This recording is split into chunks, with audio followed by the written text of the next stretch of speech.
చరిత్రలో నేను చదివిన ఒక సందర్భం నన్ను ఎప్పటికీ ఆకర్షింపజేసే ఒక సందర్భం చెప్తాను. జర్మనీ, మీరు విన్నారు కదా ఈ పేరు ఎప్పుడైనా? జర్మనీ అనగానే మీకు ఎవరు గుర్తొస్తారు? పాపం అండి, జర్మనీ వాళ్ళు ఎంత బాధపడుతున్నారు ఇలా అడిగితే. జర్మనీలో నాకు తెలిసిన వాళ్ళు ఉన్నారు, ఆ బ్రదర్ అంటారు, ఏంటి సిస్టర్ జర్మనీ అనగానే హిట్లరే గుర్తొస్తుంది, ఇంక హిట్లర్ తప్ప ఇంకేం గుర్తుకురాదు, అందులోంచి మేము బయటపడడానికి జర్మనీ వాళ్ళు చాలా కష్టపడుతున్నారు అంటున్నాడు. నిజమే, అది మాత్రం వాస్తవం.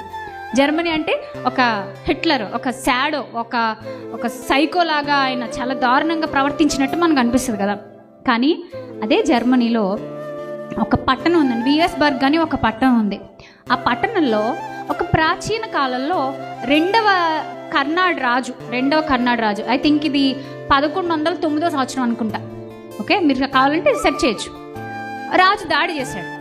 దాంట్లో ఒక పాత గోపురం ఉంటుంది. ఆ గోపురంలోకి జనాలందరూ వెళ్ళిపోయారు. రాజు ముట్టడి వేసేసాడు. ముట్టడి వేసేసి జనాలను పట్టుకుందాం అనుకునేసరికి ఒక స్త్రీ లేచి అక్కడికి వెళ్ళి ఒక సైన్యాధికారిని బతిమాలుకుందంట. మొత్తానికి ఆయన రాజు దగ్గరికి చేరవేశాడు. రాజు కొంచెం మినహాయింపిచ్చి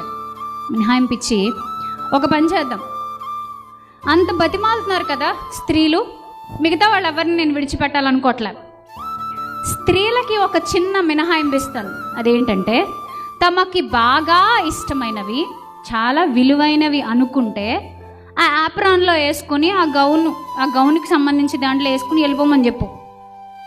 ఆలోచిద్దాం, కొంత టైం ఇవ్వి, అంతే. ఆ తర్వాత కోట మొత్తం ముట్టడి వేయబడుతుంది, కాల్చి వేయబడుతుందని రాజు చెప్పాడు. తర్వాత చరిత్రలో ఒక ఆశ్చర్యకరమైన సంఘటన జరిగిందండి. ఒకసారి ఆ ఇమేజ్ ప్లే చేయిస్తాను నేను, చూడండి. అది చూసినప్పుడు మీకు ఏం అర్థమైందో నాకు చెప్పండి. నన్ను ఒక్కసారి ప్లే చేస్తారా?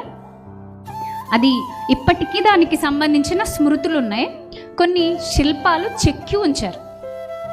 ఆ గోపురం, ఒకవేళ మీరు ఎప్పుడైనా జర్మనీ వెళ్తే, మీరు వెళ్ళా ఖచ్చితంగా ఫస్ట్ నేనైతే అక్కడికి వెళ్ళాలనుకుంటున్నానండి. ప్రార్థన చేయండి నా కోసం, విదేశీ ప్రయాణం కోసం. మీరు వెళ్ళినా కూడా ఖచ్చితంగా ఒకసారి చూడండి. ఆ ఇమేజ్ చూడగానే మీకు ఏదైనా గుర్తొస్తుందా నాకు చెప్పాలి. ఓకే, ఆ తర్వాత నెక్స్ట్ ఇమేజ్, అది గోపురం అండి, పాత గోపురము. నెక్స్ట్ ఇంకొక ఇమేజ్ ఉంటుంది, చూపించండి ప్లీజ్.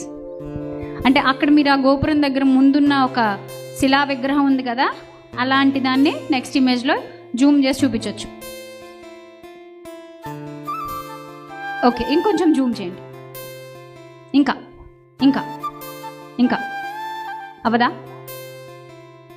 అవుతుందా?